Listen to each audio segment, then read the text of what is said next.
Calculation होगा तुम्हारा तो प्राण निकल जाएगा इससे पहले ही। अब थोड़ा बहुत प्राण बचेगा तो 2-3 लाइन का सॉल्यूशन करके आंसर निकालेगा। भाई आपको मैंने बताया था नीट 21 का पेपर लेंथी एंड कैलकुलेटिव है। हाँ है, तो क्या लेंथी एंड कैलकुलेटिव इस वजह से है कि बहुत सारे इंटीग्रेशन के सवाल आ गए थे। क्या लेंथी इंटीग्रेशन आ गया था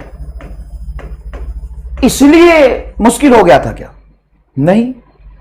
ओ, लेंथी ट्रिगोनोमेट्री था इसलिए मुश्किल था क्या? नहीं ना ना, लेंथी लॉगरिथमिक था सर, लॉग लेंथी आया था, लॉग का तो कंसेप्ट ही नहीं आया था। अरे सर लेंथी अलजेब्रा था ना, अलजेब्रा भी नहीं था, मैथ था ही नहीं। हां, मैथ लेंथी था ही नहीं। कैलकुलेशन अभी भी 3 ही लाइन के थे। तो प्रॉब्लम सर कहां आता है? 3 लाइन के सवाल है, आपने बोला पेपर भी मुश्किल है, समस्या बताओ सर, समस्या कहां है? समस्या बेटा सवाल को सिर्फ सॉल्व करने में नहीं है, समस्या है क्वेश्चन को पढ़ने में। और यह बात आप सभी बच्चों तक मैं पहुंचाना चाहता हूं कि लंबे समय से मैं जो कहता आ रहा था वो गलत नहीं था, वो सही था। बहुत लंबे समय से मैं आपको समझाता आ रहा हूं और फिर से वो बात मैं आज भी कहूंगा कि नीट में क्वेश्चन 2 से 3 लाइन के कैलकुलेशन से ज्यादा के नहीं आते। इस बार भी 50 में से 45-46 क्वेश्चन, 46-47 क्वेश्चन 2 लाइन 3 लाइन के कैलकुलेशन के ही थे, 2-3 लाइन के कैलकुलेशन के ही थे। तो सर जो 2 लाइन 3 लाइन के कैलकुलेशन के थे और कुछ लोग कह रहे हैं कि लेंथी कैलकुलेशन के थे, तो इसका मतलब क्या है? तो इसको समझो, है ना, एग्जैक्ट प्रॉब्लम का है ना, उसको समझना बहुत जरूरी। तुम घबरा के ना साहब कोई भी सवाल करने लग जाओगे, तुम घबरा के कोई भी सवाल करने लग जाओगे। हाँ, एक बच्चा लिख रहा है सर समस्या सबसे बड़ी अंग्रेजी की। हाँ, बहुत सही पकड़े हो, पहली बार तुम सही पकड़े हो, समस्या बहुत बड़ी अंग्रेजी की भी है। एक समस्या में से बहुत सारे समस्या में से एक समस्या ये भी है। तो ध्यान से सुनिएगा, नीट 21 का पेपर मुश्किल है, नीट 27 नहीं, नीट 2017 ये भी मुश्किल था, 16 वाला पेपर भी थोड़ा मुश्किल था। इन 3 साल के पेपर उठा के तुम देखना, कोई भी इंटीग्रेशन के लेंथी सवाल, ट्रिग्नोमेट्री के लेंथी सवाल, लॉग के लेंथी सवाल, अलजेब्रा के लेंथी सवाल नहीं थे। तो सर प्रॉब्लम कहां होता है? प्रॉब्लम मैं समझाता हूं, प्रॉब्लम होता है टाइम का, टाइम मैनेजमेंट का।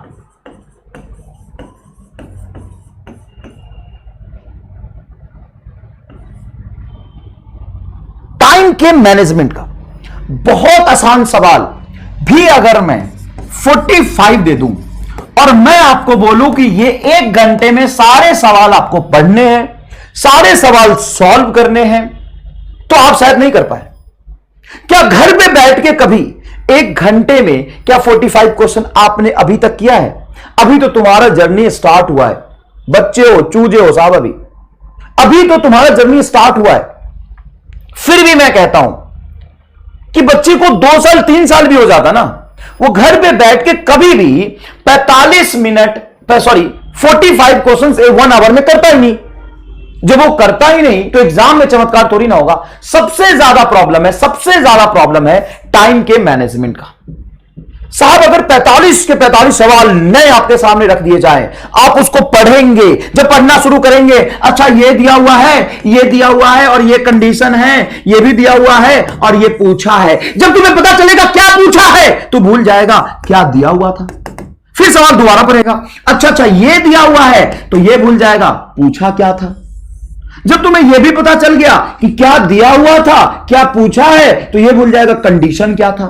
फिर सवाल पढ़ेगा, तो साहब 4 बार सवाल पढ़ के तो तुम्हें यह समझ में आएगा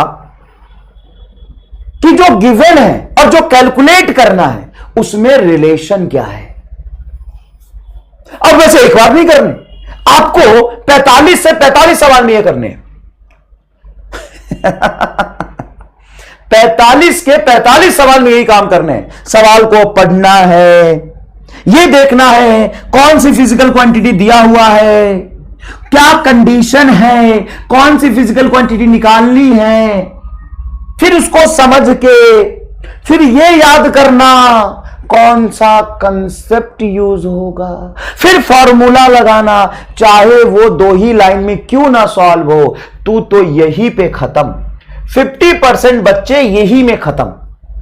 उसके बाद आता है कैलकुलेशन। अब साहब वो 2 लाइन का भी कैलकुलेशन होगा, तुम्हारा तो प्राण निकल जाएगा इससे पहले ही। अब थोड़ा बहुत प्राण बचेगा तो 2-3 लाइन का सॉल्यूशन करके आंसर निकालेगा। भाई साहब अगर ये सारे आ जाए ना तो ऐसी दिक्कत आएगी। तो अभी भी वही करना है जो हम करते आ रहे थे। कोई भी ऐसा सवाल मैंने देखा तुम्हारे मॉड्यूल में कुछ ऐसे क्वेश्चंस हैं जो मैं हटवा दूंगा, मुझे नहीं पता था, थोड़ा लेट आया मैं पीडब्ल्यू में ना कोई दिक्कत नहीं है। कुछ क्वेश्चंस है, 2-4 क्वेश्चंस है जिसमें सच में कैलकुलेशन लेंदी है, उसमें ज्यादा tough integration, trigonometry, logarithmic, algebra use हो रहा है। 8-10 लाइन का कैलकुलेशन है, उसको नहीं करना अगर आपने मॉड्यूल रखा है तो वैसे सवाल एग्जाम में नहीं आएंगे। बुझाया मैं क्या कह रहा हूं? बिल्कुल नहीं आएगा। नीट टफ क्वेश्चंस की वजह से नहीं होता, नीट टफ इस वजह से होता है कि नंबर ऑफ क्वेश्चंस बहुत हाई होते हैं नीट में। जेई में अगर इतने सवाल आ जाएं और लेवल अच्छा हो तो जेई वाले बच्चे लेट जाएंगे एकदम। समझ आया मैं क्या कह रहा हूं? नंबर ऑफ क्वेश्चंस बहुत ज्यादा होते हैं साहब, 45 क्वेश्चन फिजिक्स के, और उससे पहले आप 45 और 45 मतलब 135 क्वेश्चन बॉटनी, जूलॉजी और केमिस्ट्री के कर चुके होते हो। एक आम बच्चे को सिर्फ यह बोल दिया जाए कि तुम एक काम करो, तुम 45 मिनट में ना ये 45 क्वेश्चन सिर्फ पढ़ लो, समझ लो और किसी को तुम्हें बताना है। पहले समझ लो, बस पढ़ के समझ लो, वही काम मुश्किल है, सॉल्व करना तो दूर की बात है। मैं एकदम प्रैक्टिकल बात बोल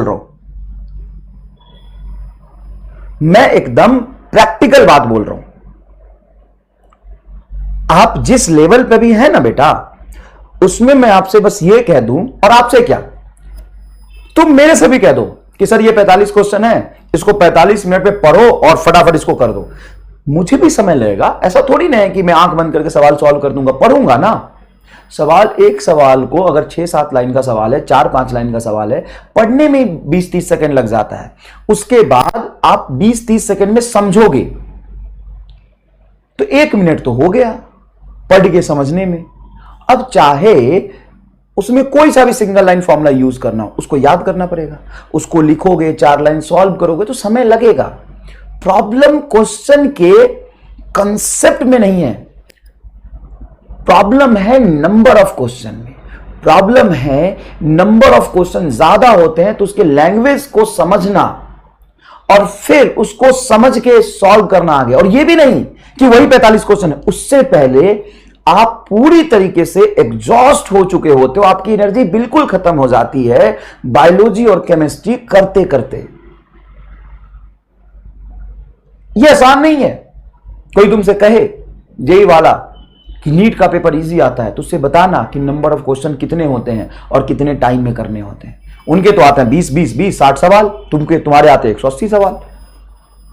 और बात से सवाल के सॉल्यूशन का नहीं है, मैं 10 बार बोल चुका हूं, बात है सवाल को पढ़ने का।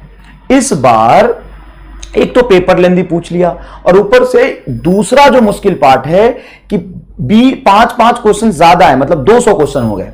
अब साहब 200 क्वेश्चन को पढ़ लेना और समझ लेना आसान काम नहीं है।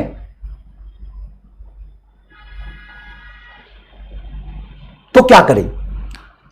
तो करना यह है, you have to be very selective, you have to be very selective, very selective. Sir selective किस चीज का?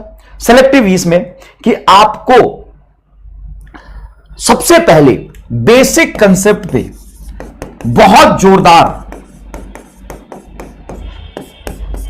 कमांड करना होगा, बहुत जोरदार कमांड करना होगा, बहुत जोरदार। उसके बाद बहुत सारे लैंग्वेज वाले क्वेश्चंस करने होंगे, 5-6 लाइन का लैंग्वेज हो, जैसे आप करते भी हो जनरली, किसी भी किताब से कर रहे हो। पीडब्ल्यू का मॉड्यूल बहुत बेहतर है, उसमें मैंने देखा कि थ्योरी उतना ही दिया हुआ जितनी जरूरत है और बहुत सारे कंसेप्ट दिए हुए हैं। तो आप पीडब्ल्यू के मॉड्यूल से थ्योरी मत पढ़ो, थ्योरी तो हम आपको पढ़ा ही रहे हैं जोरदार, उससे न्यूमेरिकल करो। बहुत अच्छे और अच्छे क्वांटिटी में न्यूमेरिकल्स है, लेकिन उसमें बेटा 10 to 20% क्वेश्चंस ऐसे होंगे जो लेवल अप करने के लिए दिए हुए हैं। लेकिन लेवल अप क्या करना? लेवल अप तो यह है कि आप अपने एक्यूरेसी को बढ़ाओ, आप अपनी स्पीड को बढ़ाओ, इसको लेवल अप कहते हैं। लेवल अप इसको नहीं कहते हैं कि जो आपको नहीं करना वो आप करे जा रहे हो, इसको लेवल अप नहीं कहते हैं। मैं अपने एक्सपीरियंस से बता रहा हूं कि लेवल अप का मतलब क्या होता है। बच्चे समझते हैं लेवल अप का मतलब 2 सवाल कर लो, लेंदी इंटीग्रेशन, ट्रिग्नोमेट्रिक, लॉगरिथमिक और अलजेब्रा के। लेवल अप का मतलब ये नहीं, लेवल अप का मतलब ये है कि आप 20 मिनट में 20 सवाल करने का गोल बनाओ। लेवल अप का मतलब यह है कि आप 1 घंटे में 45 क्वेश्चंस करने का गोल बनाओ। आप अपने एक्यूरेसी को बढ़ाओ, आप अपने सिली मिस्टेक को कम करो, आप अपने स्पीड को बढ़ाओ। लेवल अप का मतलब यह होता है। लेवल अप का मतलब लिख लेना कहीं कि लेवल अप का मतलब क्या है। समझ में आया कि नहीं है?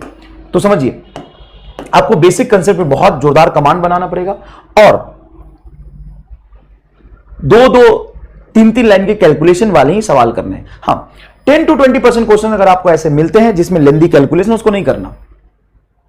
और उसको करने के लिए अगर करना भी है तो उसके लिए आपको एक जोरदार एमा स्टार कंसेप्ट आपके पास होता है, आप उससे करिए, मजा आ जाएगा, है ना। 1.5 पेज के कैलकुलेशन करके आपको कोई फायदा नहीं होने वाला है।